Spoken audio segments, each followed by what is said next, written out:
Salutare!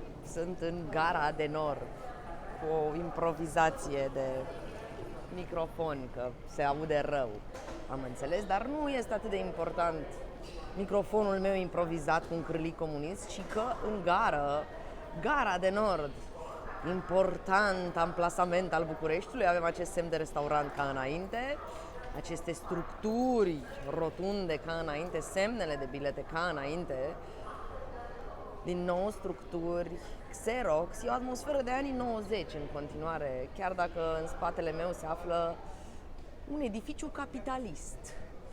Avem ceva veche aici, chiar mămica săraca, și ea este veche. Avem sala de așteptare, oarecum o fiind sala de așteptare, ia să vedem. Și această zi este foarte importantă pentru că este 14 iunie, este ora 11, iată, avem și acest, nu știu, panou de afișaj, care și el pare ca înainte. Pentru mine e un delir Gara, în sensul că toate nostalgiile pot să mi le hrănesc și să le satisfac. Dar de ce este o zi atât de importantă azi? Pentru că au fost introduse trenurile soarelui. Și eu voi folosi un tren al soarelui ca să ajung în Eforie Nord. Nu-mi place mie neapărat Eforie Nord, dar drumul de la gară până la hotel, și anume Europa, este foarte facil. Și pentru o persoană veche, cum este săraca mămica, nu știu dacă se bucură atât de mult că va apărea în video, dar până la urmă, incluziune. Dacă la Coldplay sau cânta manele, de ce să nu bag și eu pe mămica? Și mie îmi plac manelele. Coldplay nu prea îmi place, dar îmi place și muzica clasică, foarte mult. Adică Stravinsky, Mussorgsky, mamă, și de ăștia mai noi. Max Richter, dacă știe cineva. Și bineînțeles, Adrian Copilul Minune. Dar și Salam. Oh, dar nu vorbeam despre asta. Iată, avem aici un WC, un panou pentru WC de să arăt gara asta, care e destul de interesantă, și am zis că mă duc în sala de așteptare. Ce? 10. Dar eu vreau să mă duc până la sala de așteptare acolo. Da, nu mă mai duc la sala de așteptare. Vreau aici la lume, Doamne, gust pe care te poți baza. Și pe nostalgie te poți baza. Când nu-ți place prezentul, te refugiezi în nostalgie. Te poți baza pentru senzații tari. Iată, aici avem niște oameni care fumează, aici mențin ordinea, legea și ordinea. Doamne, deci îmi place atât de mult atmosfera asta de gară, cu cățel, cu purcel fix, pe vechi. Bine, nu, eu chiar sunt foarte light, adică am doar o plasă și bagajul ăsta. Cu tot cu mămica pentru 3 zile, adică am reușit, m-am nemțificat. Aici, iată, au pus un panou nou. Opa! Cam murdărel ecranul ăsta. Mamă, porumbei ăștia cum stau aici pe Exchange, foarte frumos, dar ei sunt ca niște șobolani zburători. Aici am mai făcut eu niște videouri cu partea asta, cu WC-ul și, na, uite ce avem pe jos, cât să o mai ținem. Mamă, aici am un amanet frumos, îmi iau și eu, adică la amanet chiar poți să cumperi aur. Uite ce frumos. Nu doar să vinzi.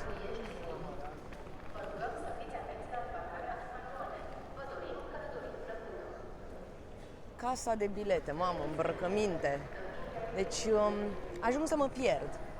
Voiam și eu să narez frumos ca un vlogger adevărat și mă pierd, efectiv mă pierd, da, cu cârligul meu aici frumos. Măi, chiar am căutat, am investit vreo 3 ore din timpul meu în a căuta lavaliere și microfoane și cele recomandate erau foarte complicat de folosit, trebuiau programe suplimentare și găsisem în sfârșit un microfon din ăsta, de-l bagi direct și îl legi, adică care arăta cam ca ăsta, numai că astea sunt căștile, numai că venea în câteva zile, că eu am zis că găsesc la Altex, frumos, nu fi. În fine, iată aici la casele de bilete pot să vă spun că este foarte cald, pentru că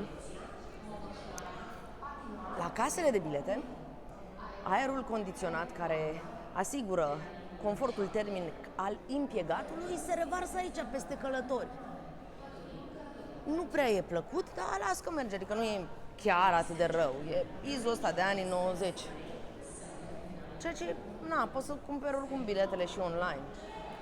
Pe mine mă încântă, na, dacă s-a făcut ruptura asta atât de mare, de la comunism la capitalism, m-am rămas fixată, sau poate cine știe, am eu probleme cu familia. De asta cu WC-ul, WC-ul mare. Nu scrie cât e. 2 lei. 2 lei pe WC. Uite aici. Doamna ca înainte, de hârtie, ceva frumos. Dar mine nu mă deranjează lucrul ăsta. Știu că multă lume vrea o țară ca afară și e foarte încântată că, domne, să fie totul standardizat și predictibil. E bun și lucrul ăsta, dar trebuie să mai las și ceva de parfum local. Un wc de genul, o tarabă, de exemplu. Eu am fost foarte supărată că mi-au luat tarabele de la metrou.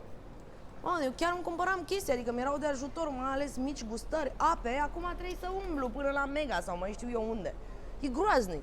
Și mie nu-mi plac nici hipermarketurile, nici magazinurile. Le detest. Îmi comand online sau îmi plac magazinele mici, adică pierd foarte mult timp.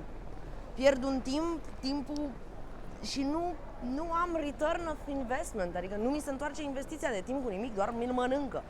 Dar acum să fac eu o critică a magazinelor, a consumului aici în Gara de Nord, nu de asta, adică verzi și uscate, în loc să povestesc și eu despre istoria gării acesteia frumoase pentru toți fascinații de gări, pentru că am remarcat că există o fascinație în mare parte tehnică pentru gări și trenuri și metrouri.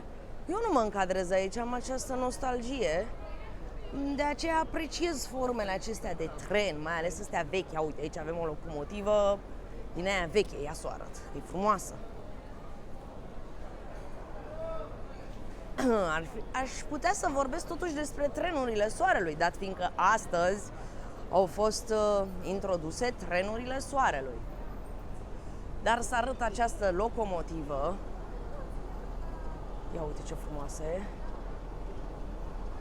Aveam un tovarăș care se pricepea cât de cât la trenuri.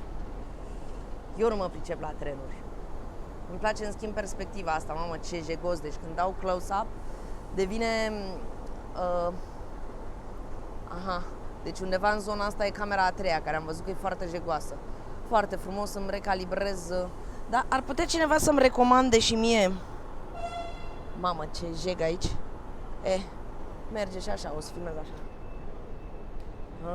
Un microfon. Să-mi iau și eu un microfon de ăsta, adică să-l prind așa cu cârligul, urciunea asta. Să am un microfon adevărat, de calitate. La valieră wireless nu aș dori, că ar trebui să o și încarc, sau ceva recomandări tehnice. Că de asta mai arăt o locomotivă, că poate de la un om tehnic voi primi o recomandare tehnică. Pe viață și pe moarte, nu știu, tehnicul nu e chiar pe viață și pe moarte. Mamă. Focșani, Suceava. Mamă, ce frumos. La Moldova. Mi-mi place Moldova. Mult. Am și neamuri. Am intrat pe aici, ia uite ce e pe aici. Da, trenurile Soarelui, revenind. Pentru că probabil majoritatea oamenilor care se uită la acest video, pe care probabil îl voi denumi Trenurile Soarelui în Gara de Nord, hai să vedem atmosfera din prima zi de Trenurile Soarelui sau ceva, deci majoritatea va fi interesată de Trenurile Soarelui. Ia uite, săraca mămica stă și ea aici. Cum te simți? Bine. O să... L-au tras? Nu m-am fost atentă, am explorat gara. Eu aș zice să-ți explorezi ziarele. Ți-ai găsit ziare? Ce ciudat. Nu mai sunt ziare, lumea nu mai cumpără ziare. Nu se poate, mă, trebuie să fie pe aici un ziar. În fine, revenind, Trenurile Soarelui. Mamă, 9 minute am vorbit despre nimic, mai puțin despre ce era de fapt important. Și anume Trenurile Soarelui. Da? Aici văd că nu e nimic. Ba da, sunt aici. De exemplu, Mangalia, 15 a 6, dar acum o băgare pe 14. Deci nu există un anunț. Ba nu, există și 10 a 6. Dar nu știu de ce am citit eu că de azi le-au introdus. Deși pe panou 15/6, 15/6, 15/6, Lecliu Fundulea. Dar sunt câteva. Ăsta nu mai circulă, l-au scos. Chiar nu mă pricep. Brașov, Doamne, 15/6, 8/9. Deci sunt câteva, s-ar putea spune. 30? Eu așa am citit. Nu sunt foarte informat, am luat și eu de bun prima știre, alături de grindina ce a fost aseară și scandalul Coldplay și concertul. Nu știu cum se pronunță, Babașa? Wow, porumbel frumos. O să-mi iau și eu zborul. Iată, Gara de Nord, 2024, sala de așteptare, tot nu am, măcar am arătat asta de bilete.